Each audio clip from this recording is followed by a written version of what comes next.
Passing high school in Zambia nowadays is easier because you can either attend classes and learn from your teachers, read your class notes and books, watch tutorial videos on YouTube. So learn more of high school subjects on YouTube on TA Thinking Aid. So don't waste time. Visit us today at TA Thinking Aid. Remember, think like them. There are many high school materials that you can find on TA Thinking Aid. So this includes high school mathematics, high school physics, high school chemistry, and high school biology. So visit us today and find more of what you need. Remember to like the channel, leave a comment, and subscribe to the channel at the end of each video you watch. For more details concerning TA, you can contact us on the details shown on the screen. You can WhatsApp us on the number shown, still follow us on Instagram, or email us on the email address shown, or still find us on FB at TA Thinking Aid, or still follow us on Twitter at TA Thinking Aid. Hello and welcome to this tutorial video. So in this tutorial video, we'll be revising the Science Paper 2 2017 question paper, and we'll specifically go to section B, where we'll answer 4 questions. That is question 1, question 2, question 4, and question 3 and question 5. So remember to be with us, and if you want a PDF of this, simply contact TA on the number shown on the screen. Let's get started. Section B, it was 45 marks. So here we want to answer 4 questions, like I said. So question B1 reads, the diagram below shows the cooling curve for a liquid. So question A, in what state of matter is the substance in area A?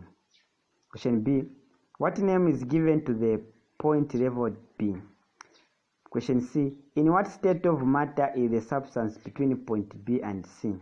Question D, explain the reason why the thermometer reading remained constant between point B and C. Then question E, explain what happens during cooling in relation to heat content of the substance.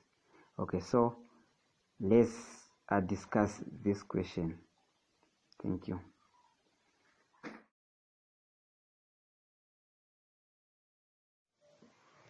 Okay, so this is how the diagram looks on the question. So we begin.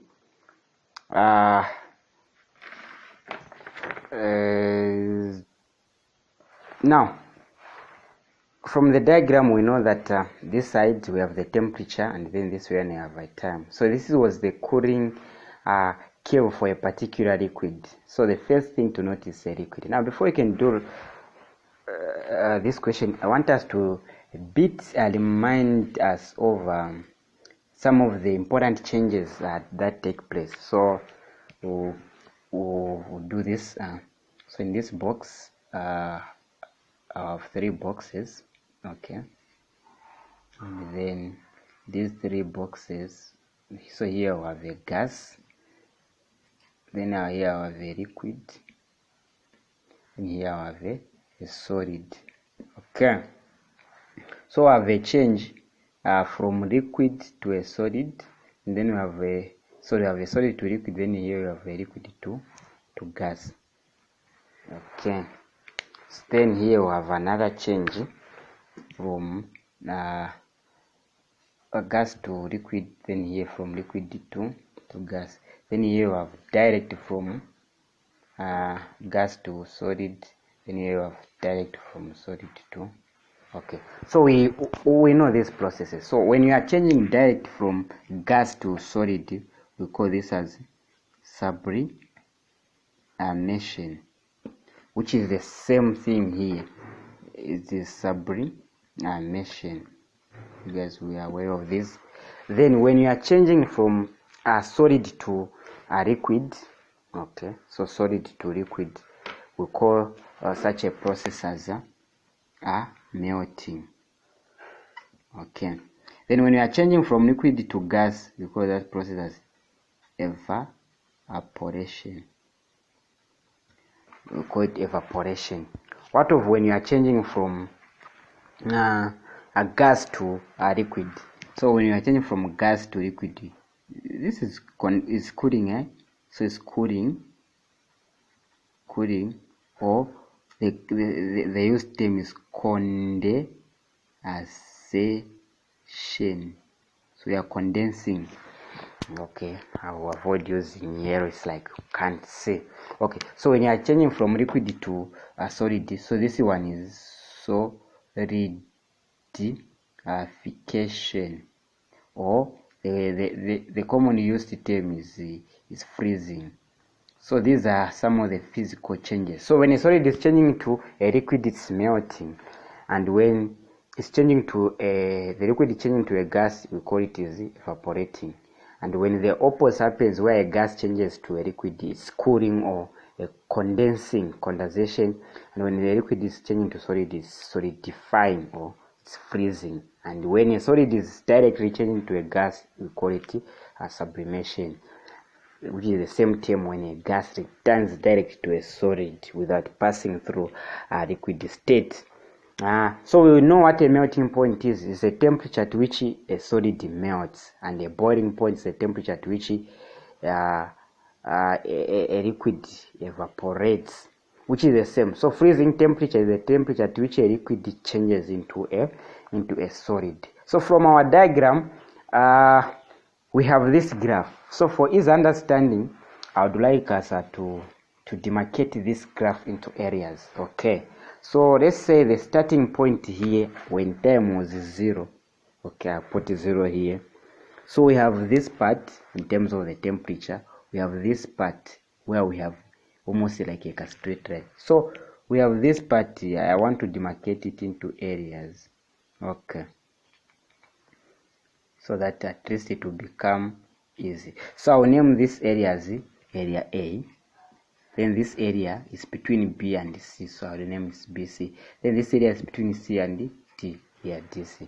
So you can say time here was maybe, you can say 0, here maybe 2 seconds, here maybe 5 seconds.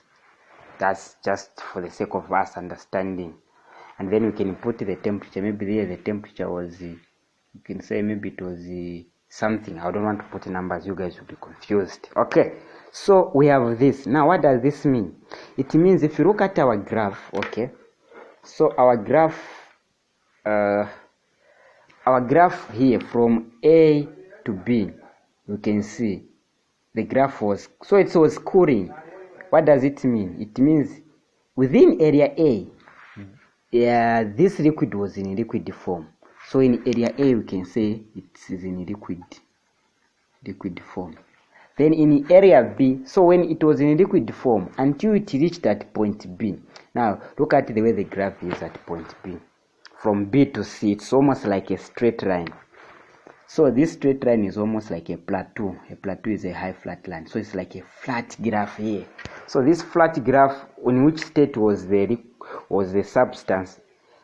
In this, the substance was both solid and liquid. So it was at a point to which this liquid was in liquid form changing into the solid form. Then in area CD, it was completely solid. So these are the states in which the liquid was at a different time. So in area A, which is this part of the graph, the liquid was in liquid form.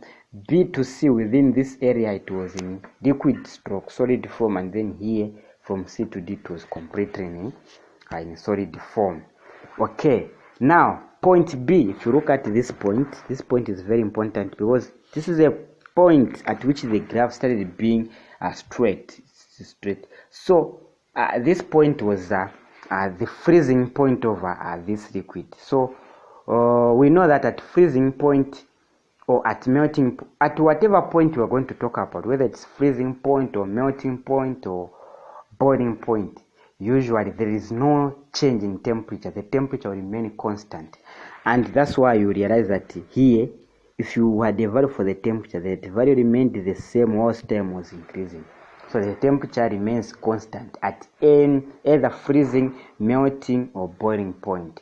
So since the liquid was cooling, so this at B was our freezing point. This is the temperature at which the liquid started changing to the solid. Now the question is, why does the temperature remain constant at the freezing point? Okay, so we know from the studies of the particulate nature of matter, where we said in solids, how are the particles arranged? So if you have a solid here, this box is for the solid, and then this one is for a liquid, and then this one is for a. We want to compare how are the particles arranged in these particular states of matter. So we have this liquid. Let's say we know that in a solid the particles will be closely packed together. Okay, even their movements in solid to just be to and fro, so they will just like vibrating. They will not be changing the position, just vibrating. They go in this direction, return, go into this direction, return, but don't change the position. While in liquid, the particles will be bit loose, far away, bit from each other, so they are able to move from one position to another. Whereas in gases, the particles are far apart from each other. The particles can move in any direction. The movement is very random, whereas the movement in liquid is ordered. They move in a specific direction, whereas in solid they just move, they vibrate. So this is how it is. Now what happens is that initially the liquid was in this form. Okay, it was in a liquid form, so meaning it had a lot of kinetic energy. Kinetic energy is what will be measured by the thermometer. Okay, so increase in temperature is usually increase in kinetic energy. So kinetic energy depends on the heat. So when you have a lot of heat, then meaning the kinetic energy increases. Increase in kinetic energy then will be detected by the temperature, rise in temperature. Okay, so when the temperature was coming down, if you look at from A to B, it means the kinetic energy in this particular liquid was decreasing. So as the kinetic energy was decreasing, the temperature was coming down. Now at point B, the temperature remained constant. Why? This is because it's a point in which you are changing phases from liquid phase to a solid phase. Now what was really happening was that the kinetic energy was not decreasing. Instead, you are trying to reduce the energy the particles in that liquid had, making them to be a liquid. For something to remain a liquid, it has a specific amount of energy that is keeping it to remain a liquid. So if that particular amount of energy increases more than what is required to make it a liquid, then it becomes a gas. If it decreases more than what is required to make it a liquid, it becomes a solid. So that energy is hidden. We are not able to see it. That hidden energy, which cannot be detected by the thermometer, is what we call a latent heat. So at point B, the temperature remained constant because there was latent heat of freezing, meaning there was hidden energy that was changing the liquid into a solid. So that heat is hidden, it's latent, no wonder it's not recorded by the thermometer. That's why at point B to C, there was no decrease in temperature, because that was a change of phase from liquid to solid, and there was latent heat of freezing. The heat was hidden, it could not be recorded by the temperature. So that's why the temperature remained constant. So the other question was, I explained what happens during the cooling in relationship to heat change. So as the substance is cooling, what is happening is that there is decrease in the amount of heat supplied to the substance. So decrease in amount of heat decreases the kinetic energy, and decrease in kinetic energy will cause the particles to slow their movement. So when something slows its movement, meaning there is a reduction in kinetic energy, and when there is a reduction in kinetic energy, there is decrease in heat content of that particular substance. That's why even the temperature will be dropping. So the effect is that decrease in temperature reduces the kinetic energy of the particles. Decrease in kinetic energy of the particles then reduces the heat content of the particular liquid. So I think we have answered all the questions in this question. So this is the summary of this question. So just pause it and look at the answer and explanation that we have given to this. So section B, question B2. So when calcium metal is reacted with water, there is a rise in temperature. So question A, number 1, how do you detect the rise in temperature? Number 2, that's A2, what type of reaction takes place? And then number A3, give a reason for your answer in A2 above. Okay, question B.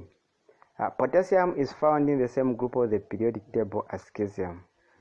A, compare the reaction of the two metals with water.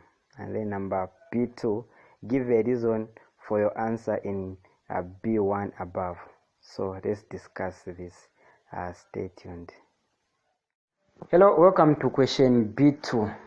So question B2 was just the reaction of metals with water. You guys will study looking at this in grade 8. Now it has come for you in grade at high school. I mean grade 10 to 12. Okay, so it was in final exam. So how do we know? Okay, let's read the question first. It says when a calcium metal is reacted in water, so there is increase in temperature. So the first question was finding out how do you detect the increase in temperature. So how do you know temperature has increased? So this is what we would do. Before the reaction starts, you have to put the thermometer in the water. So you take note of the temperature. Let's say you can say maybe before the reaction, the temperature is maybe somewhere. So before the reaction, maybe the temperature could say it's maybe 10 degrees Celsius. Then after the reaction takes place, then you also take note of the temperature. You can put back the thermometer and take note of the temperature after the reaction. So maybe after the reaction, the temperature increases maybe to 60 degrees Celsius. So what do you do here? You just find the difference. You subtract 10 from 60, which will give you 50 degrees Celsius. So you know that the rise in temperature was 50 degrees Celsius. So that's the difference. So that's how you could detect the rise in temperature. Now, we have two types of reactions. We have reactions that we call endothermic reaction, and then we have what we call exothermic reaction. So you guys, this term endo means in, then this term thermic means heat.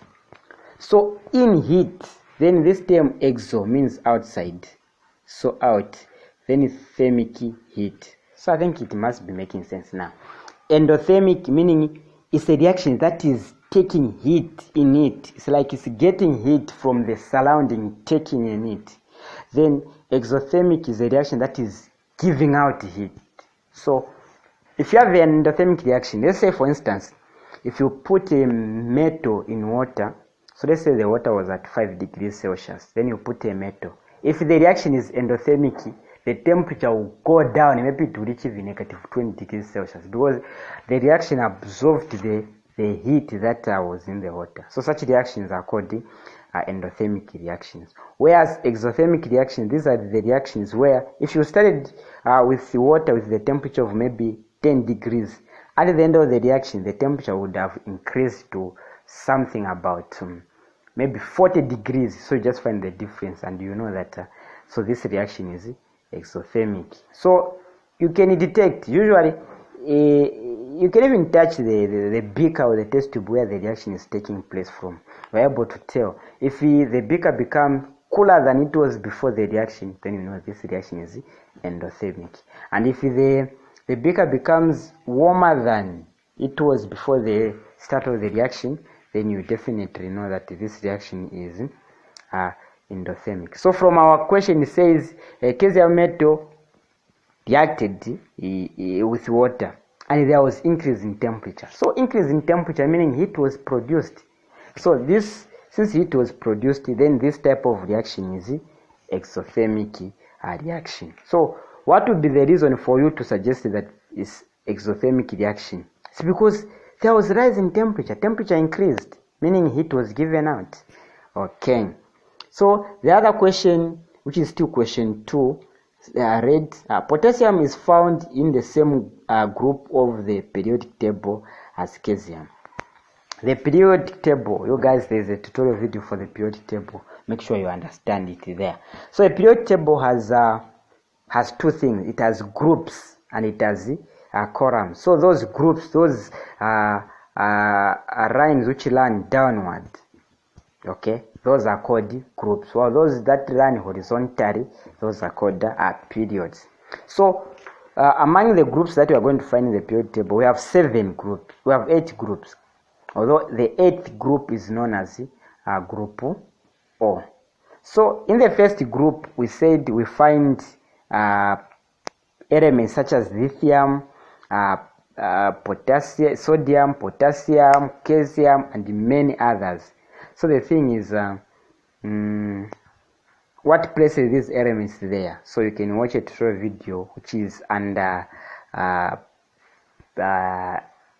electronic configuration and valency to tell you why potassium, calcium, and lithium and sodium in the same group. Okay, so back to the question. So he's saying these elements are in the same group. Now, what's the trend? So you guys, I'll give you a general trend for the overall general trend of elements in the periodic table. So for group 1 elements, so we have group. So for group 1, 2, and 3 elements, this is one category, and then we have group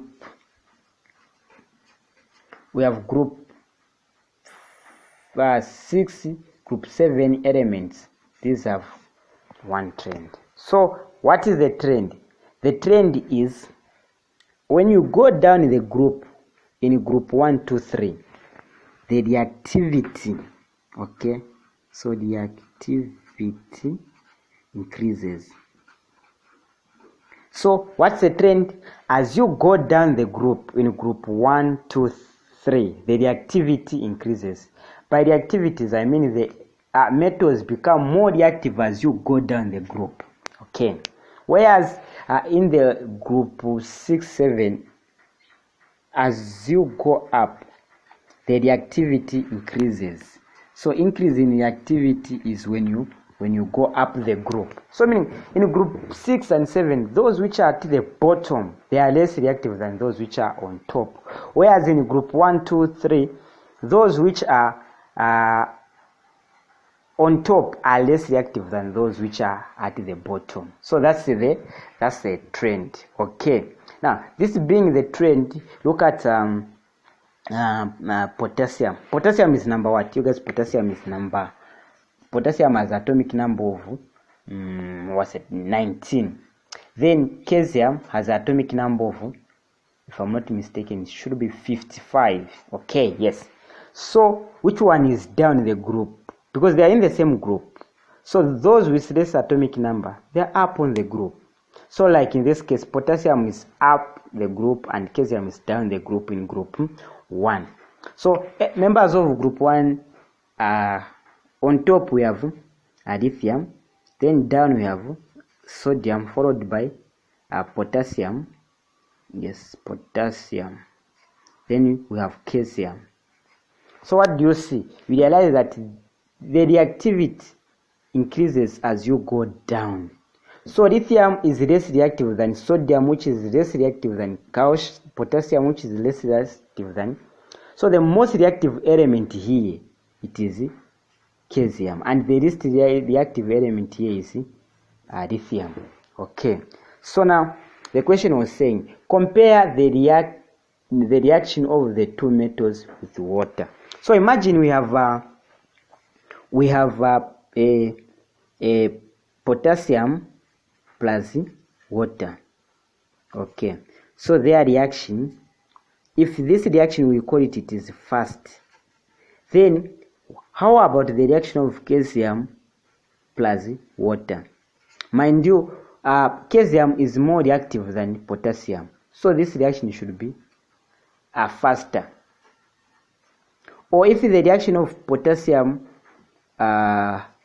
with water is let's say very fast, we use this word very fast, then the reaction of calcium plus water, it should be, you guys, what things means more than very fast? To be explosive. So all what I'm trying to say by you guys writing this is to show you that the reaction of calcium with water is faster than the reaction of potassium with water, because calcium is more reactive than potassium. Okay, so the other question was saying, give a reason for your answer. Why is the reaction of calcium with water faster than the reaction of potassium with water? This is because calcium is more reactive than potassium in group 1 elements, which is the same as in group 2 and group 3 element. The reactivity of the element increases as you go down the group. So these were the answers for question 2B, the question B2, section B 2017 grade 12 final examinations. Thank you.